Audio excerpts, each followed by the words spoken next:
Okay, 3, 2, 1, go. So it was my 66th birthday a few days ago.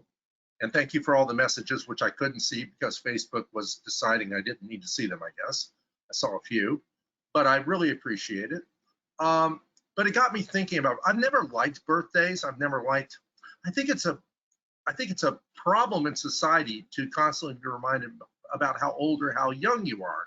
Be told to act your age, don't act out, you're acting like a child, you know. To me, it's all. I was just listening to Jethro Tull, naked. Too much information, right? I was showering, and I had this Bose speaker on, and I was conducting because I used to love that album. Took me back again, talking about time travel and the Wayback Machine. If you remember the old Mr. Peabody cartoon that was with Rocky and Bullwinkle, took me back to when I was 18 in music school. I was in the dorms, and Passion Play came out. It was 1972, I think, and it was my favorite album. Still is one of my favorite albums of all time. Thick as the Brick came out, Jethro Tull, and that one, the critics said it was a concept album. Well, it wasn't really. It was a joke, more or less, on concept albums. He was poking at progressive rock, but then he decided, well, why not? I'll show you a concept album. So then he made Passion Play, and it is my favorite of all time. It's about, I don't know, 40 minutes of music or something all put together. When I was in music school, I actually took this little thing. I think it was called The Hare or something. The Hare has lost his spectacles.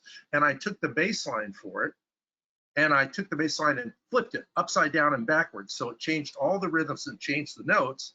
And then I played the flute over it. I was playing the flute standing on one leg. I could do that back then. I still have, it's not the same flute I had. In fact, this is a much nicer one. But I was playing the flute, and I had to play the flute because my instrument, the electric bass, was not recognized by the Department of Music at Oklahoma University. So I had to pick another instrument. Since Passion Play had just come out, and I loved the flute anyway, and loved Dean Anderson, I picked the flute. Isn't it funny how we choose things in life just by circumstances? Now, it's interesting, talking about time travel and the Wayback Machine. Here's another Wayback Machine right here. I don't think I've worn this since the time that the picture was taken of it. I was wearing this with Melissa Joy the first time we ever went to Germany, and there's a picture of me in black and white wearing this jacket. I pulled it out of the closet and found it the other day and went, wow, it's still there. So I'm wearing my shirt that says fictional character, and the fictional character is still here, but has gone through many revisions to the novel ideas that are in the story.